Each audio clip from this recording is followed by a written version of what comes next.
Friends, मैं हूं राकेश और आज के इस वीडियो में हम चैप्टर नंबर 1 जो कि क्या है वास्तविक संख्या। ठीक, वास्तविक संख्याओं के बारे में इस वीडियो में हम पढ़ने वाले हैं। ठीक, देखिए वास्तविक संख्याओं के बारे में हमको क्या क्या पढ़ना है तो देख लेते हैं इसको। इस चैप्टर के अंदर बेसिकली हमको उसकी भूमिका देख लेते हैं। ठीक, उसके बाद में यूक्लिड विभाजन प्रमेयिका।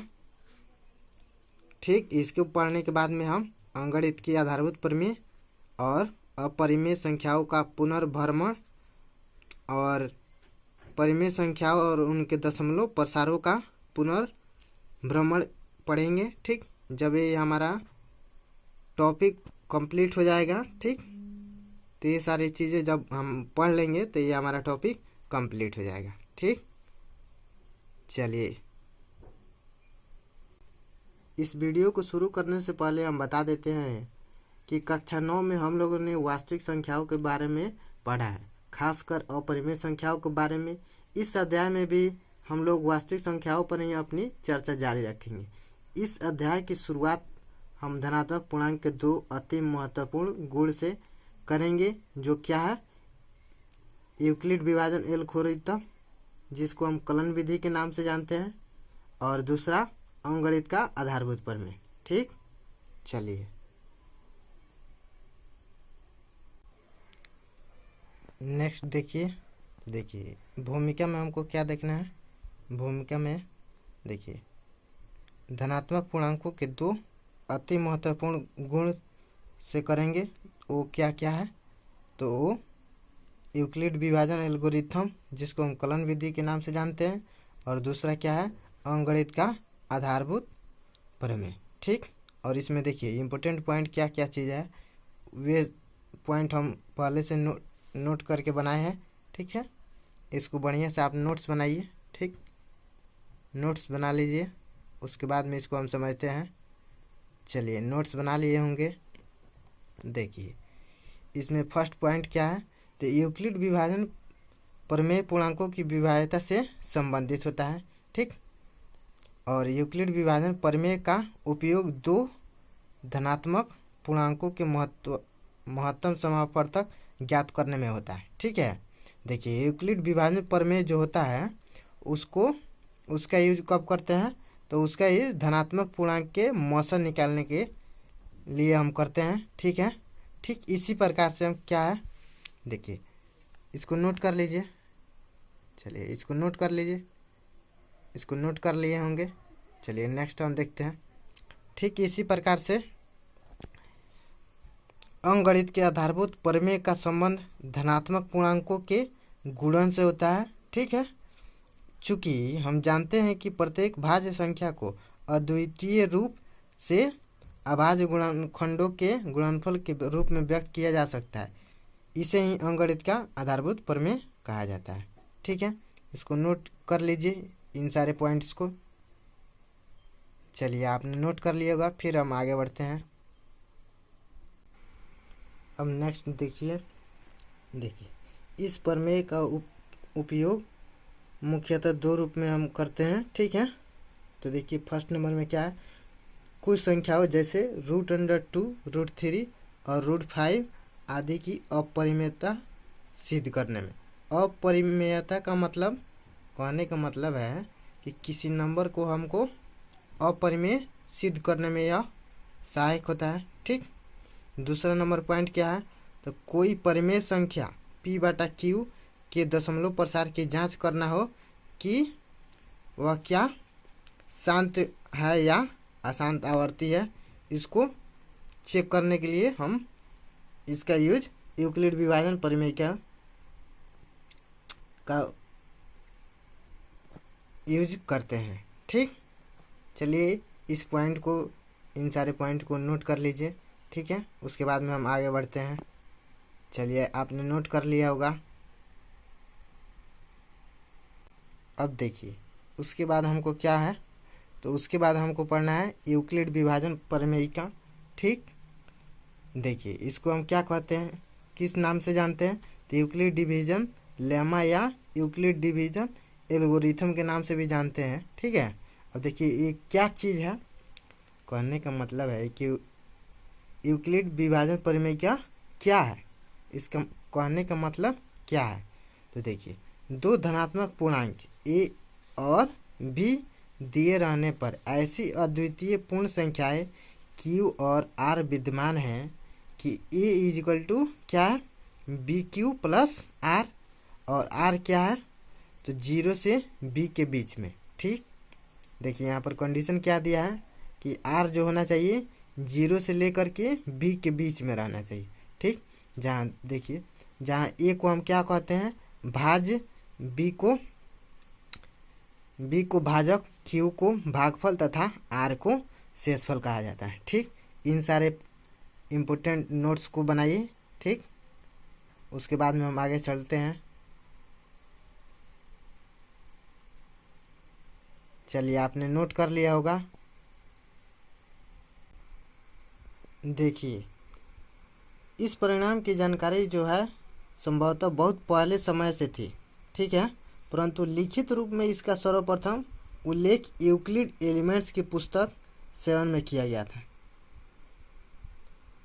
किसके बुक में, तो यूक्लिड के एलिमेंट्स की पुस्तक में यूक्लिड ने इसको परिभाषित किया था। ठीक है, देखिए, यूक्लिड विभाजन एल्गोरिथम, जिसको हम कलन विधि के नाम से जानते हैं, इसी परिमेयिका पर आधारित है। ठीक है, यूक्लिड विभाजन जो एल्गोरिथम कलन विधि है, इसी परिमेयिका पर आधारित है। ठीक है, देखिए, अब आपके दिमाग में क्या सवाल आ रहा होगा कि परिमेयिका क्या चीज़ होता है। ठीक, आ रहा है ना। हाँ, देखिए हम समझते हैं कि क्या चीज़ है परिमेयिका। ठीक है, देखिए, परिमेयिका क्या चीज़ है, तो परिमेयिका एक सिद्ध किया हुआ कथन होता है। क्या होता है, कथन होता है, जिसको हम अन्य कथन को सिद्ध करने में प्रयोग करते हैं। ठीक, चलिए इसको नोट लिख भी लेते हैं। ठीक है, चलिए इसी बात को हमने लिख लिया है। ठीक है, चलिए इसको लिख लीजिए। चलिए, लिख लिए होंगे आप।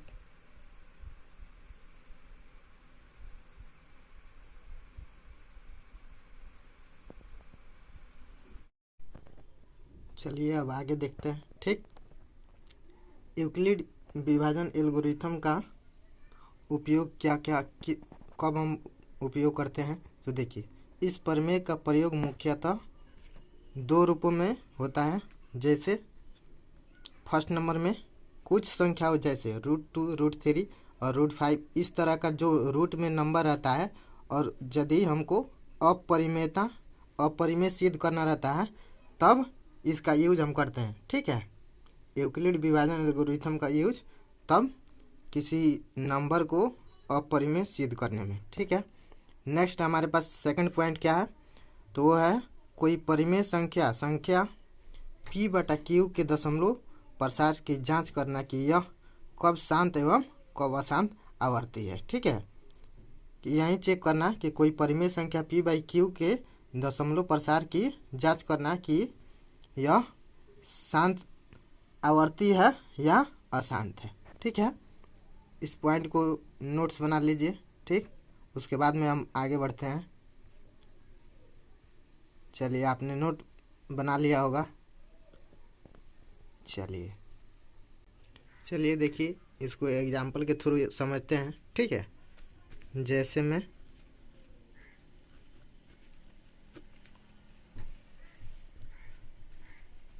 396 एवं 1080 का HCF हमको निकालना है। ठीक है, HCF हमें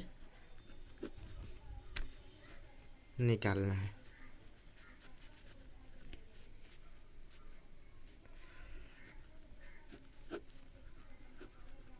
ठीक, तो देखिए, यूक्लिड विभाजन एल्गोरिथम के अनुसार क्या हो जाएगा, यूक्लिड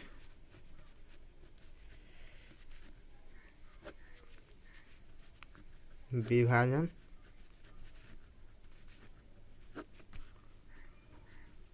एल्गोरिथम। ठीक, देखिए एल्गोरिथम के अनुसार,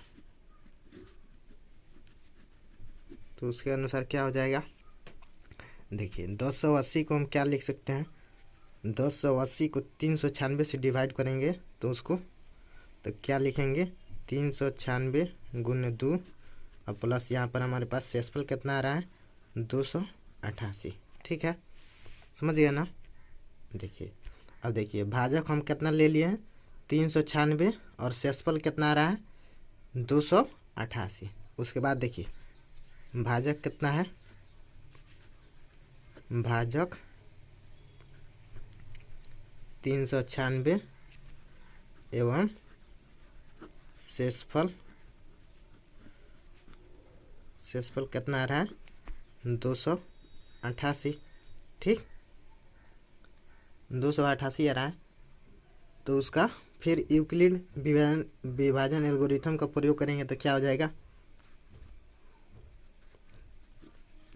लेकर यूक्लिड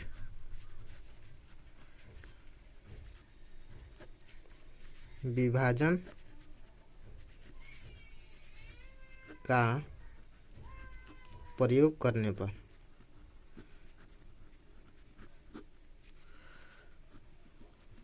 पर हमें क्या प्राप्त होता है, देखिए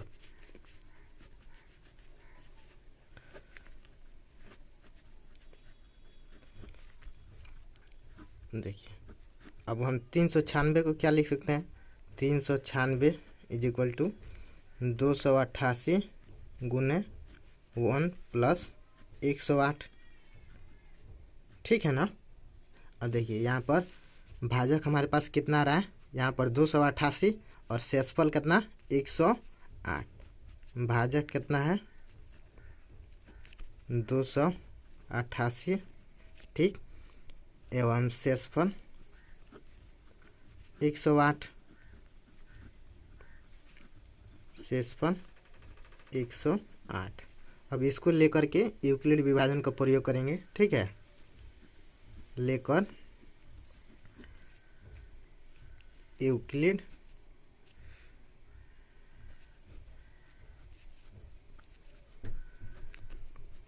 विभाजन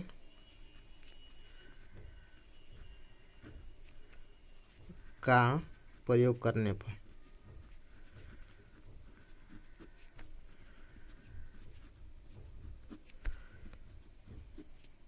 पर हमें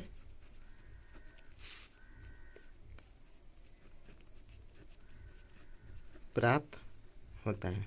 ठीक, देखिए अब क्या होगा, यहाँ पर भाजक कितना इस केस में हमारे पास है, तो 288 और शेषफल कितना आ रहा था, 108। और 288 को अब क्या लिख सकते हैं, देखिए 108 गुने 2 प्लस 72। ठीक है ना, समझ गए। देखिए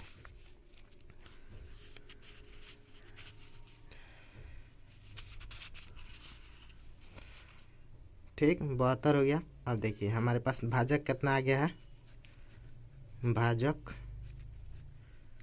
इज इक्वल टू 108 एवं शेषफल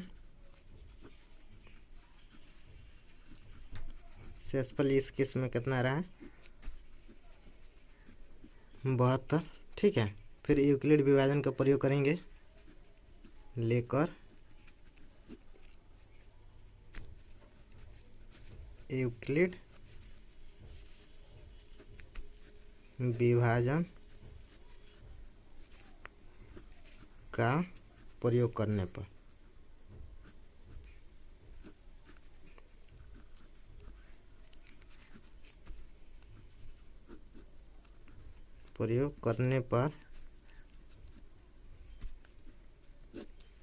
ठीक है, प्रयोग करने पर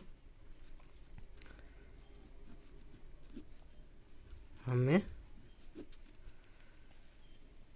प्राप्त होता है। ठीक है, हमें प्राप्त होता है। पहले इतना आप नोट कर लीजिए। ठीक है, उसके बाद में हम आगे बढ़ते हैं। ठीक है। चलिए आपने नोट कर लिया होगा।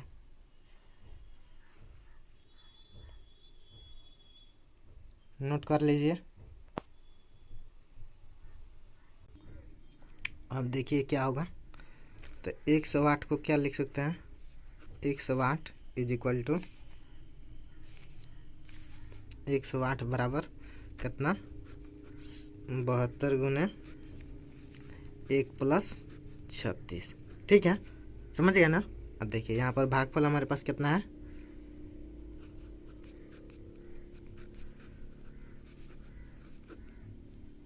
भाजक कितना है यहाँ पर देखिए,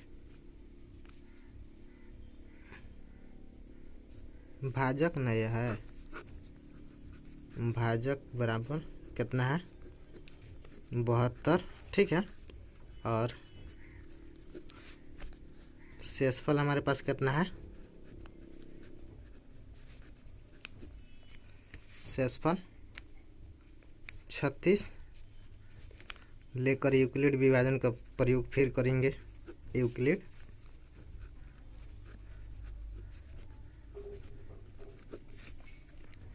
विभाजन का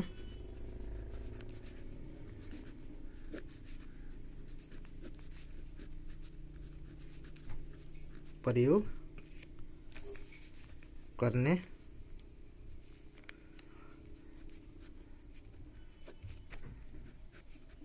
पर हमें प्राप्त होता है।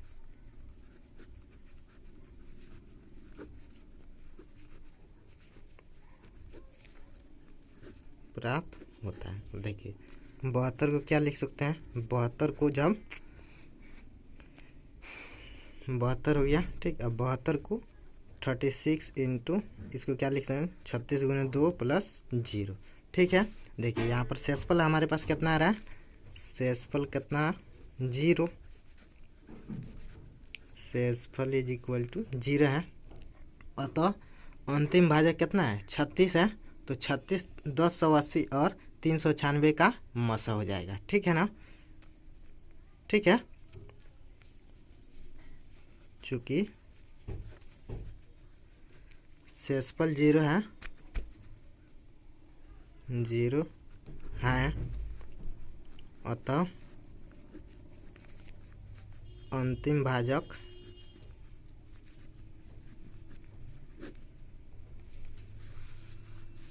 भाजक कितना हो जाएगा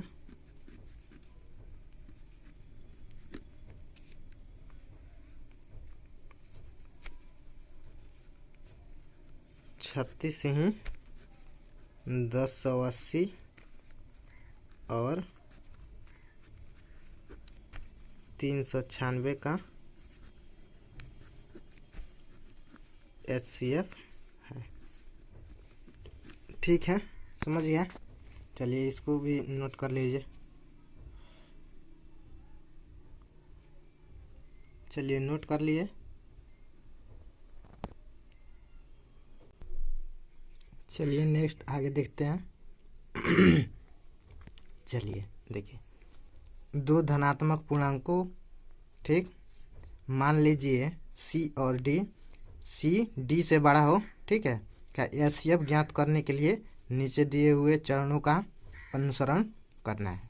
कहने का मतलब दो धनात्मक पूर्णांक है, ठीक है, जो क्या है C D से बड़ा है, ठीक है, और उसका HCF निकालना है। तो इन सारे तीनों जो चरण दिया, 3 स्टेप्स दिया है, इन सारे स्टेप्स को फॉलो करके हम HCF निकाले हैं। ठीक है, इससे पहले हमने जो एग्जांपल देखा था, ठीक उसी तरह से इसको सॉल्व किए थे। ठीक, इसी रूल्स के अनुसार। ठीक है, इसी रूल्स को आप माइंड में रखेंगे। ठीक, और इसको क्वेश्चन में प्रैक्टिस करेंगे। ठीक है, चलिए फर्स्ट स्टेप हम देख लेते हैं क्या है। देखिए C और D के लिए यूक्लिड विभाजन परिमेयिका का प्रयोग कीजिए। ठीक, चलिए फर्स्ट स्टेप देखते हैं। C और D के लिए यूक्लिड विभाजन परिमेयिका का प्रयोग कीजिए। ठीक है, इसलिए हम ऐसे Q और R ज्ञात करते हैं कि C इज इक्वल टू कितना हो, DQ प्लस R। ठीक है, और आर किसके किसके बीच में रहना चाहिए, तो 0 से लेकर के डी के बीच में, ठीक है हो। सेकंड स्टेप में क्या है, तो यदि आर इज इक्वल टू 0 है तो डी पूर्णांकों सी और डी का एचसीएफ है। यदि आर नॉट इक्वल टू 0 है तो डी और आर के लिए यूक्लिड विभाजन परिमेयिका का प्रयोग कीजिए, ठीक है। सेकंड स्टेप में यही करना है, यूक्लिड विभाजन परिमेयिका का उपयोग करना है, ठीक है। देखिए नेक्स्ट स्टेप में चलते हैं हम। तो नेक्स्ट स्टेप थर्ड स्टेप है, तो वो क्या है, इस प्रक्रिया को तब तक जारी रखिए जब तक शेषफल 0 ना प्राप्त हो। कहने का मतलब है कि इसको जब तक शेषफल 0 नहीं होगा तब तक इसको जारी रखना है, ठीक है। जब शेषफल 0 आ जाएगा तो उसी पर हम रोक देंगे। इसी स्थिति में प्राप्त भाजक ही वांछित एचसीएफ होता है, ठीक है। यह एल्गोरिथम इसलिए प्रभावशाली है क्योंकि एचसीएफ सी और डी का एचसीएफ डी और आर के बराबर होता है, जहां संकेत एचसीएफ सी कमा डी का अर्थ है सी और डी का एचसीएफ। समझ गए ना। देखिए यहाँ पर एचसीएफ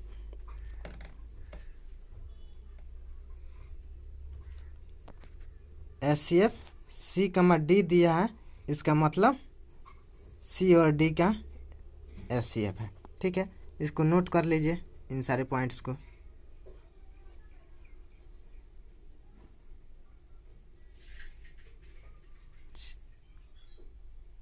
चलिए नेक्स्ट देखिए।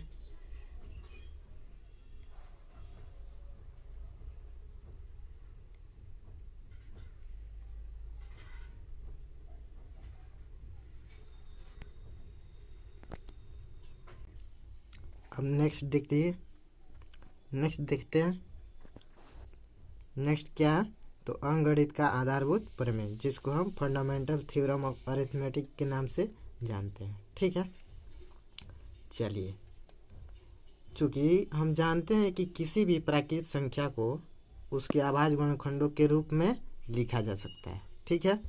किसी भी प्राकृतिक संख्या को उसको अभाज्य गुणनखंडों के रूप में लिखा जा सकता है। जैसे में देखिए क्या है, इस पॉइंट को हम नोट कर लेते हैं, ठीक है। किसी भी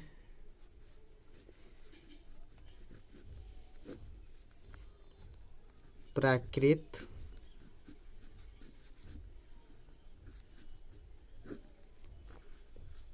संख्या को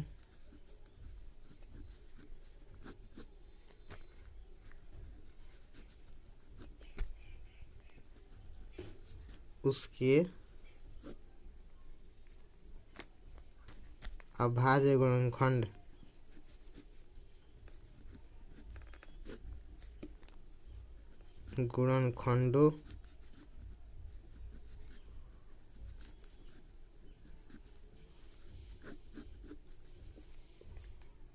के रूप में लिखा जा सकता है, ठीक है।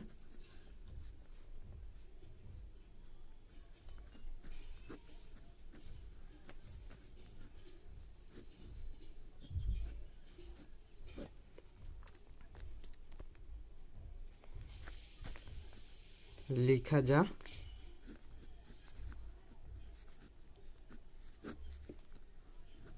सकता है, ठीक। जैसे में हम क्या देखते हैं, देखिए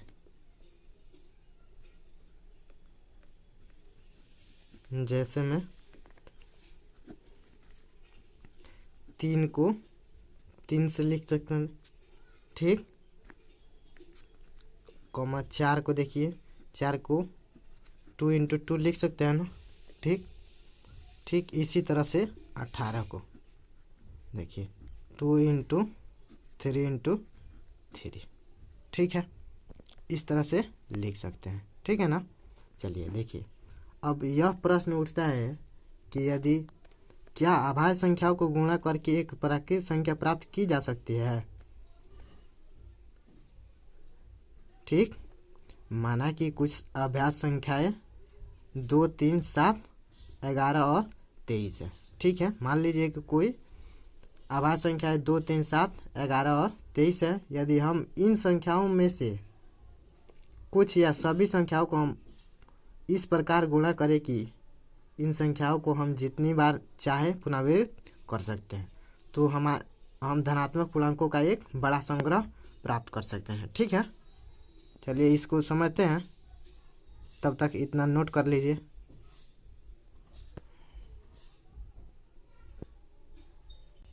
चलिए अब आगे देख लेते हैं। देखिए अभाज्य संख्याएं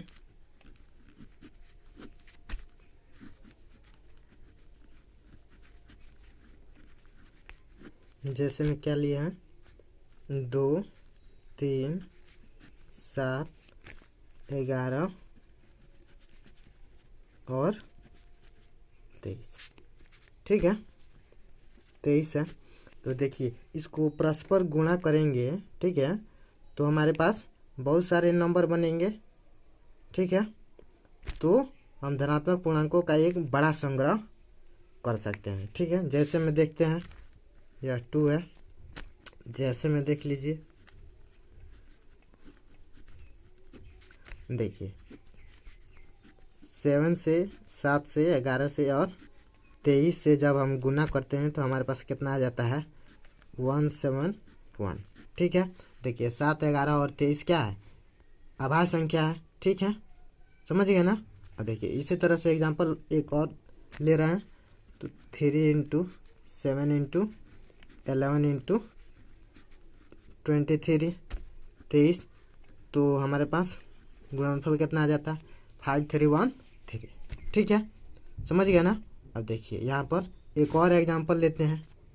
देखिए 2 का स्क्वायर × 3 × 7 × 11 गुना 23। ठीक है, तो इसको गुणा करेंगे तो कितना हमारे पास आ जाता है, इसका गुणनफल 21,252। ठीक है ना, समझ गए।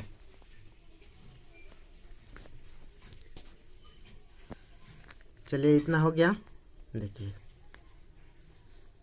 देखिए यदि हम इन अभाज्य संख्याओं को सभी संभव प्रकारों से संयोजित करें तो हमें सभी अभाज्य संख्या एवं और अभाज्य संख्याओं के सभी गुणनफलों का एक अनंत संग्रह प्राप्त होता है। ठीक है, देखिए इसको एक बड़ी संख्या क्या लेते हैं, 26 से 2,63,340 का हम वृक्ष गुणनखंड विधि से निकालते हैं। ठीक है, फैक्टर। चलिए देखिए 2, 6, 3, 3, 4, 0। ठीक है, का वृक्ष गुणनखंड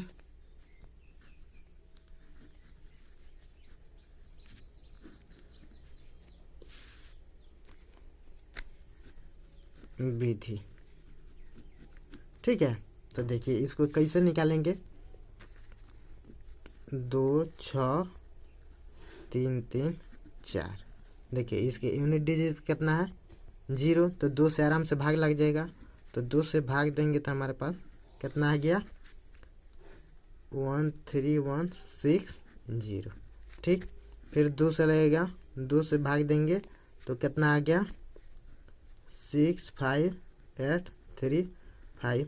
ठीक, इसी तरह से 3 से देंगे तो 21945। समझ गए ना, समझ रहे हैं। 3 फिर 3 से देंगे तो हमारे पास कितना आ जाएगा, 7315। ठीक है, और देखिए उसके बाद में इसमें पेज नहीं है। ठीक, तो आगे हम बढ़ते हैं। ठीक है, इतना नोट कर लीजिएगा। ठीक है, चलिए आप नोट कर लीजिए इतना।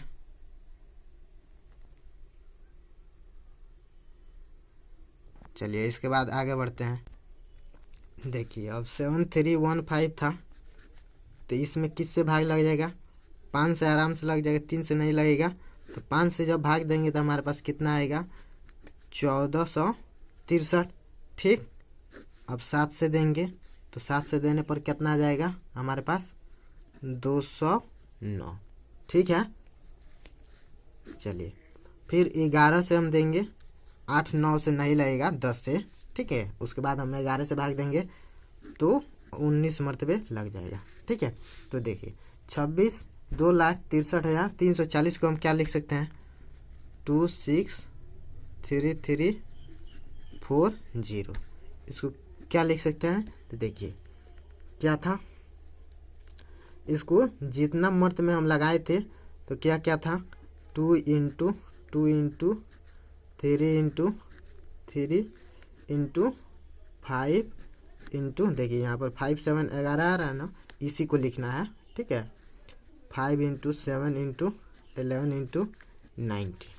ठीक है, ठीक है, उसके बाद में देखिए इसको क्या लिख सकते हैं, 2 2 बार है तो 2 का स्क्वायर लिख सकते हैं, ना। 3 कितना टाइम्स है इसमें,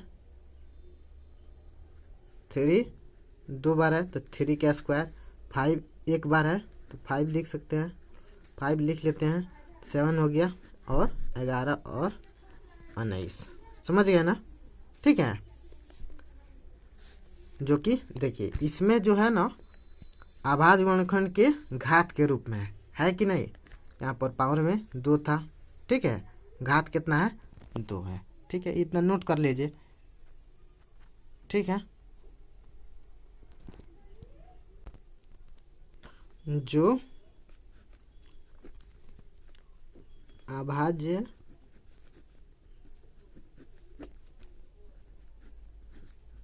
गुणनखंडों के रूप में है, गुणनखंडों के घातों के रूप में है।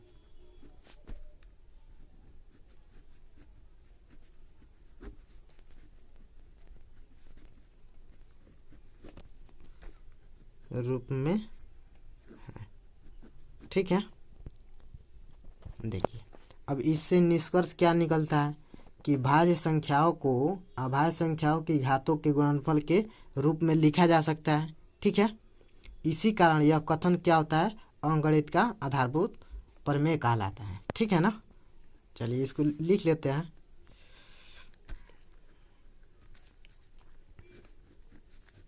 अतः इससे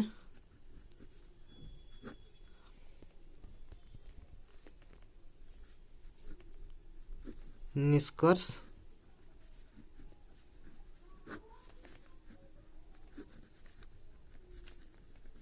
निकलता है कि भाज्य संख्या को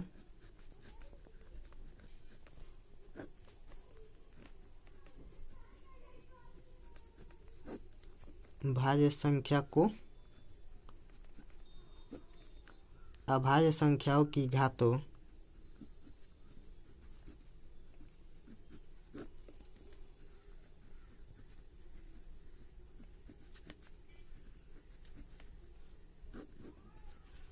अभाज्य संख्याओं की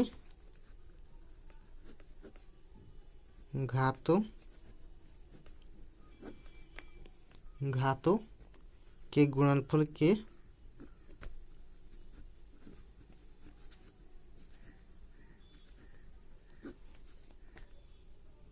रूप में लिखा जा सकता है।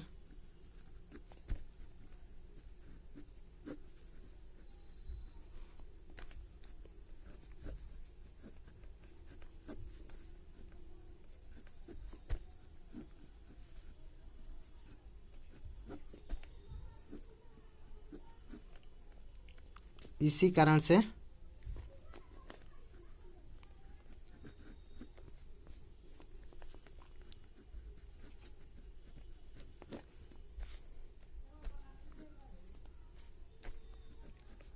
यह कथन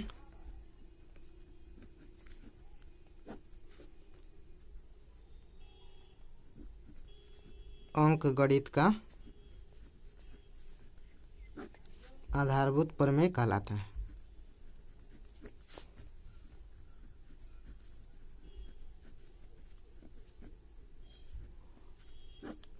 आधारभूत प्रमेय कहलाता है।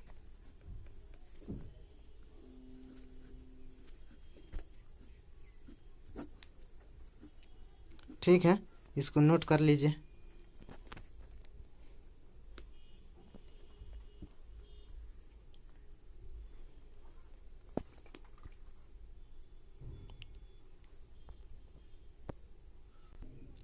नेक्स्ट देखिए, नेक्स्ट प्रमेय क्या है?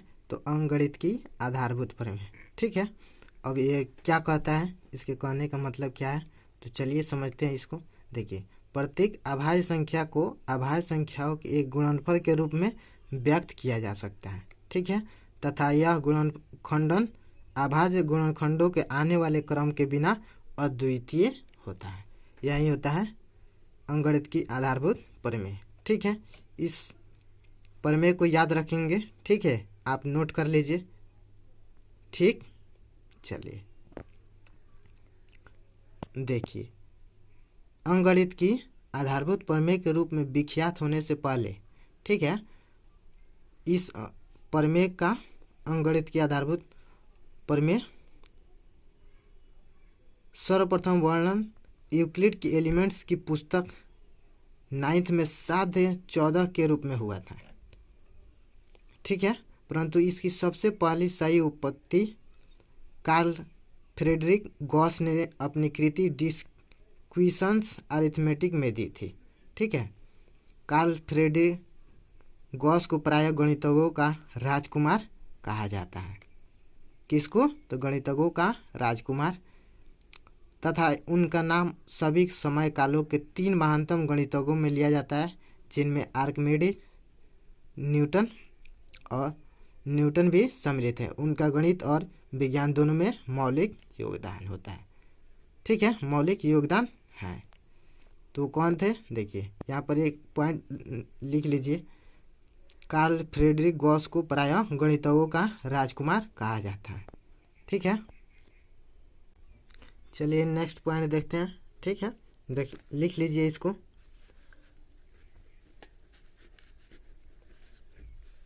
कार्ल फ्रेडरिक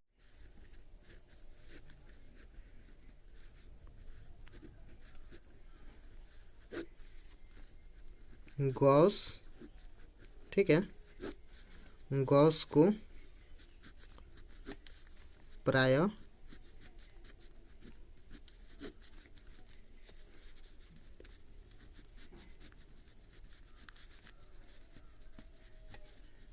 गणितज्ञों का राजकुमार कहा जाता है। ठीक है,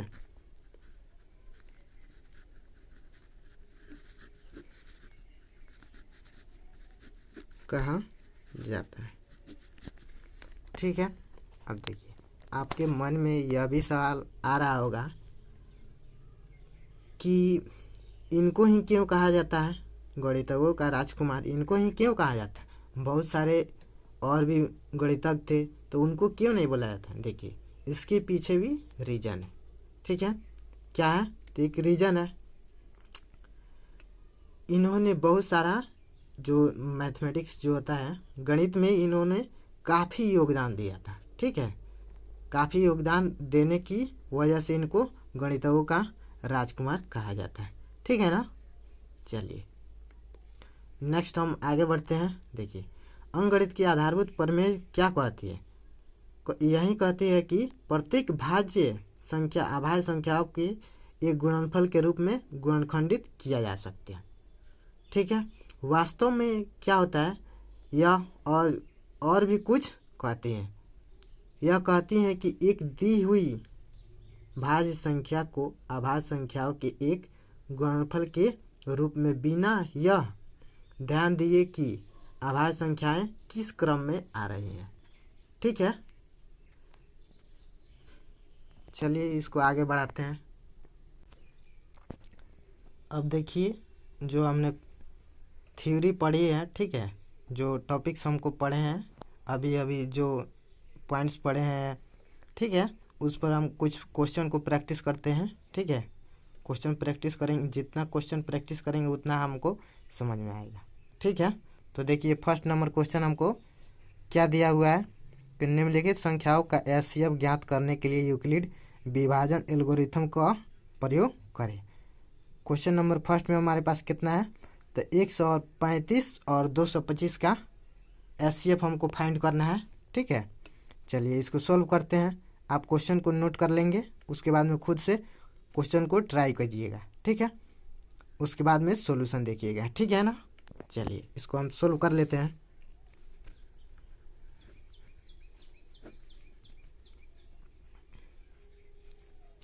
देखिए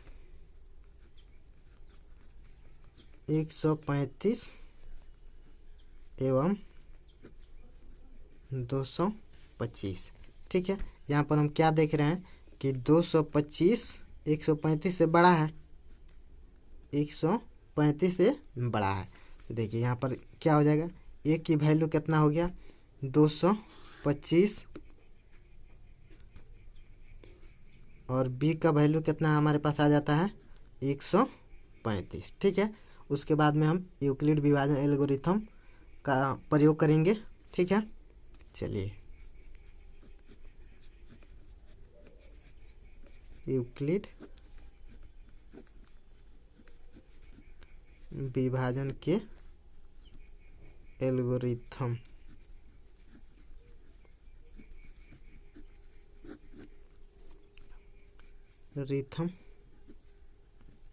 के अनुसार।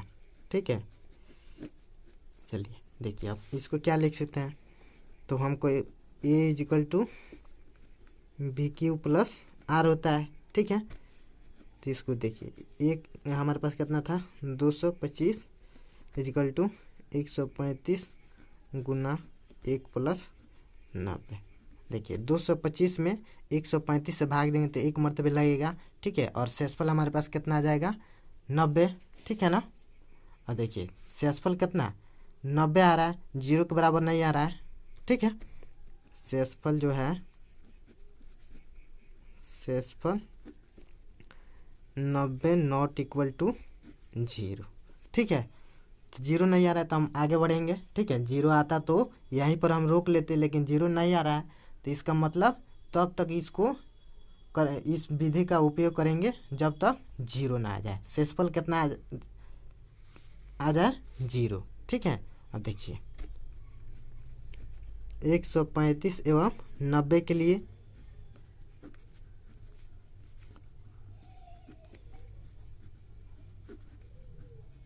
यूक्लिड विभाजन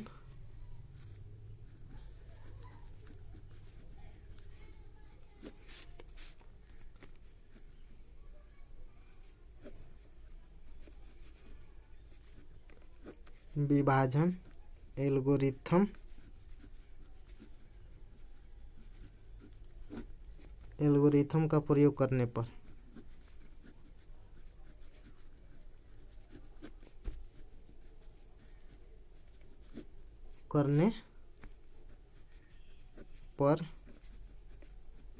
हमें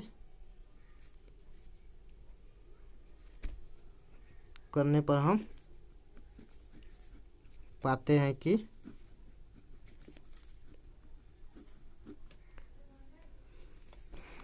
135 इज इक्वल टू 90 गुना 1 प्लस 45। ठीक है, 135 में हम 90 से भाग देंगे तो हमारे कितना एक मरतबे लगेगा और शेषफल कितना आ जाता है 45।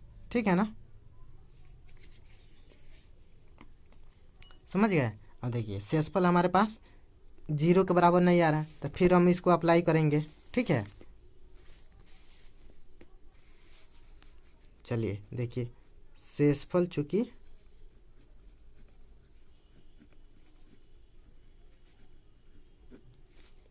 शेषफल 45 is equal to not equal to 0। ठीक है, समझ गए ना।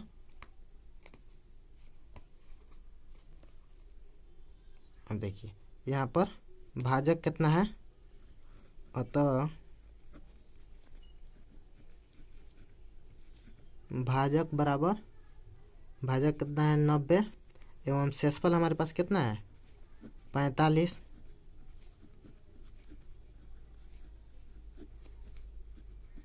45 45 के लिए अब यूक्लिड विभाजन एल्गोरिथम का प्रयोग करेंगे के लिए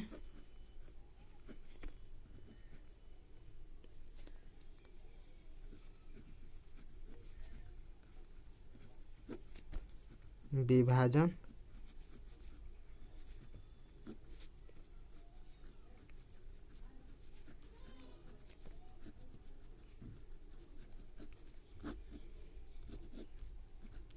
एल्गोरिथम का प्रयोग करने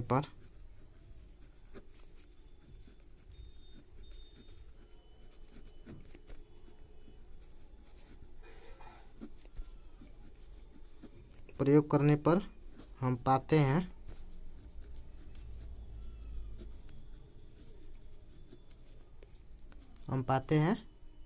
कि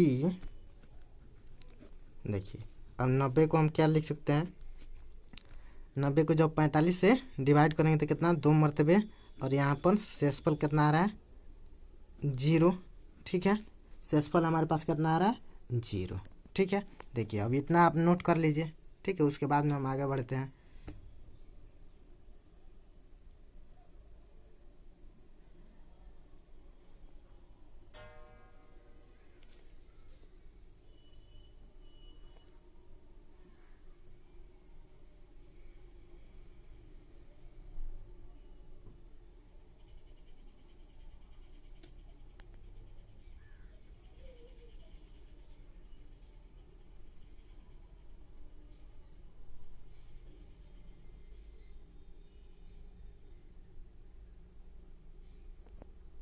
चलिए नोट कर लिए होंगे।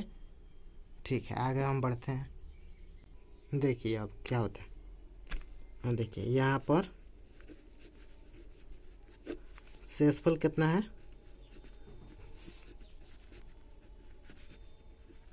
शेषफल हमारे पास 0 प्राप्त हो गया है।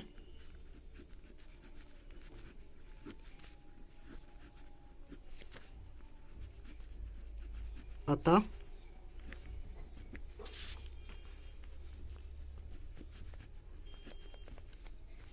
ठीक है, अतः विभाजन प्रक्रिया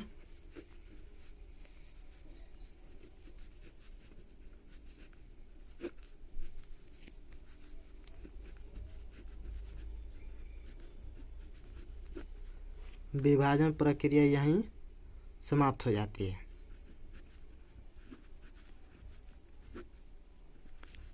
यहाँ समाप्त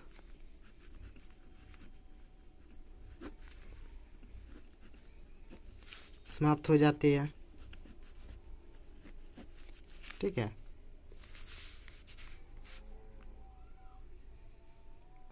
समाप्त हो जाती है। देखिए चूंकि अंतिम भाजक कितना है 45, अंतिम भाजक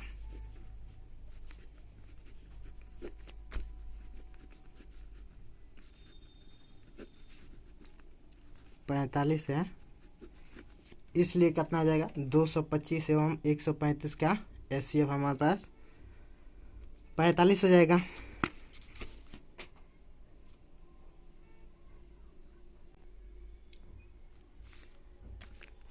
इसलिए 225 एवं 135 का HCF 45 है। ठीक है, अतः 225 और 135 का HCF हमारे पास कितना हो जाएगा, HCF इजिकल टू 135, 90 का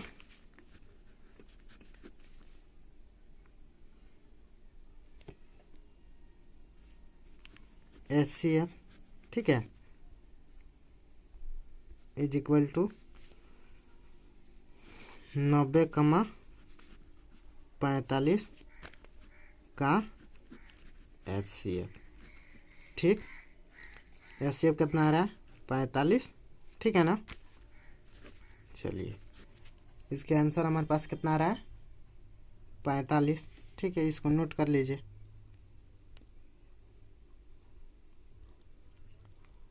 चलिए नोट कर लीजिए। चलिए आज के लिए इतना ही, ठीक है। नेक्स्ट क्लास में इसको हम आगे बढ़ाएंगे और क्वेश्चन भी प्रैक्टिस करेंगे, ठीक है। इसको आप खूब बढ़िया से रिवीजन कीजिए, ठीक है।